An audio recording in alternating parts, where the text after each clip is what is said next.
Hello my dear friends, you're in the Military Summary channel, and this short video we're going to discuss the most important events that took place during the previous night of the local time.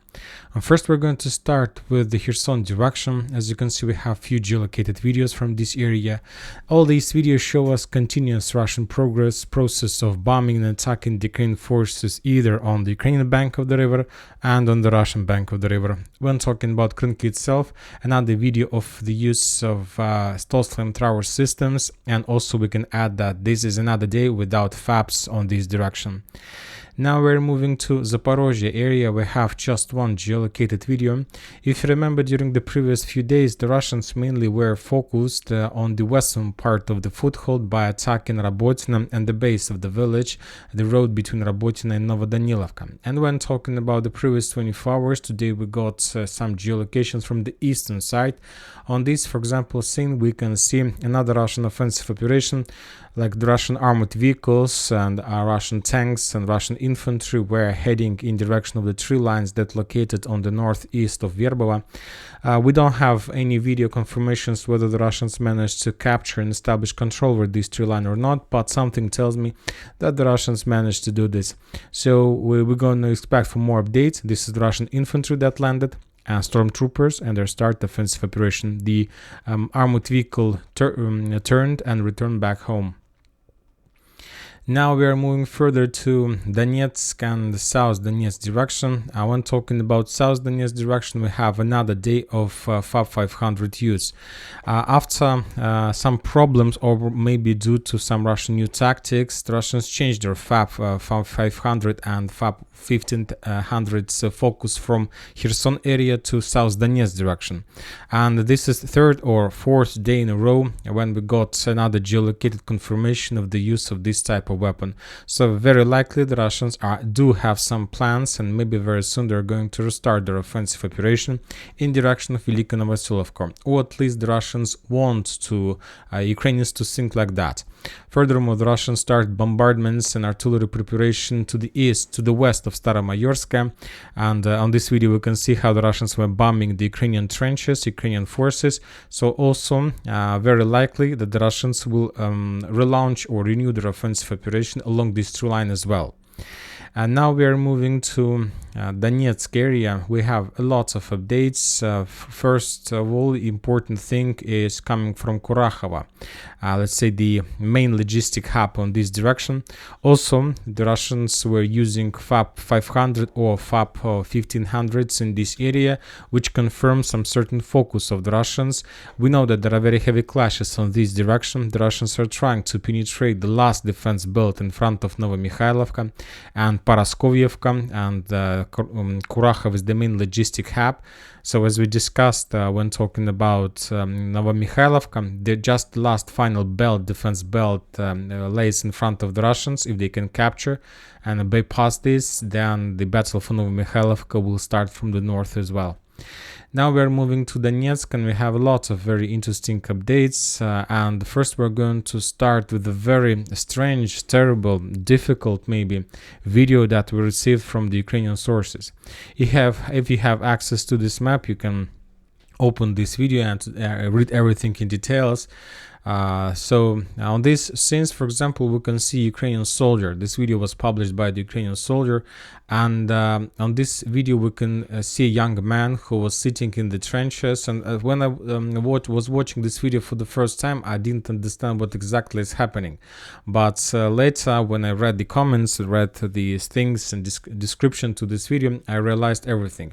If you take a look at this man, young man, he is a man of special needs. He is a special needs person who was forcefully mobilized and sent to the front line, where he is being made fun and off and bullied by his own battle buddies. His name is Voha, this man with the special needs, and as you can see, he doesn't have machine gun or rifle. He has just a stick, and when they ask him where is your weapon, he told people, because he really believes in that Ukrainian authorities, Ukrainian commanders told him that he need to get weapon in battle.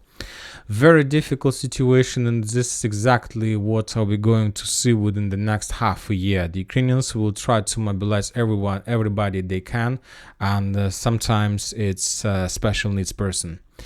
When talking about the current situation of Avdiivka, the Ukrainians probably managed to restore control over the trenches in the vicinity of Stepova.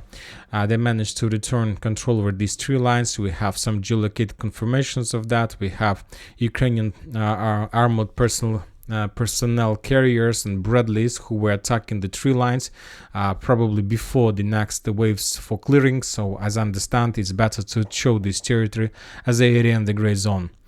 Now we're moving to Bakhmut, to Donetsk. We have also lots of very interesting details. And first of all, the Russians start using electronic warfare equipment, Volnares, massively.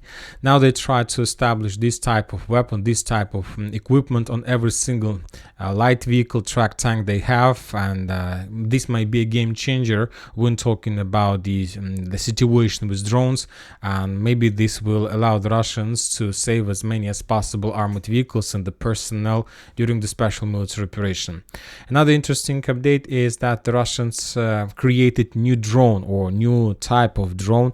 For example, during the previous special military operation, during the previous days, we used to see, let's say, FPV drones, the main purpose to strike, FPV drone bombardments, FPV drone that can supply support, bring some munition, and this is new type of drone that was made by the Russians. This is the drone, and as you can see on the bottom of the screen is the shotgun. So this is drone shotgun, and his main purpose to shut down, let's say, drones of type of Baba Yaga. The Ukrainian drone was discovered somewhere in Donetsk direction, and the Russians attacked this drone with a shotgun, you see, and after that the Ukrainian drone fell down. So this is the new type of drone that can use shotgun, and probably this might be also another branch of development of this type of warfare that can bring to completely different approaches and completely different developments of this type of weapon in the future. The Ukrainians also published today a very interesting video of 110th Brigade of their new type of drone, the Ukrainian one. On this video we can see the Ukrainian, let's say, technology. They are using sticky drones. So on this video we can see that Ukrainians attacked and then they got on the wall, and this is the second drone. As you can see, they're sticky, so there is no explosion. They're just taking their positions on the walls or let's say somewhere in the trenches, and they're just waiting for its time. They wait, for example, some movements. They have some equipment that can see and capture some signals of movements, and at this necessary point the drones will make an explosion. So this is also a new approach for the use of drones. Also, when talking about technologies, obviously have already seen the videos of new Russian missiles. To be more precise, not the missiles are old, but also upgraded one. For example, on this video we can see Russian cruise missile that can send some let's say barriers or some traps, radio signal traps that allow the Russians to, let's say, that breaks and Ukrainian air defense system. So we see that when talking about the first day of the special military operation, when we just saw tanks, maybe helicopters, now we see that the special military operation is getting into a new stage of the conflict, the technology conflict, the conflict of technologies. It's just a race of technologies, and obviously 2024 is going to be not a period of time of drones, of tanks or cruise missiles. This is going to be a year of technologies, and who has the better technologies is going to win at least the next military campaign.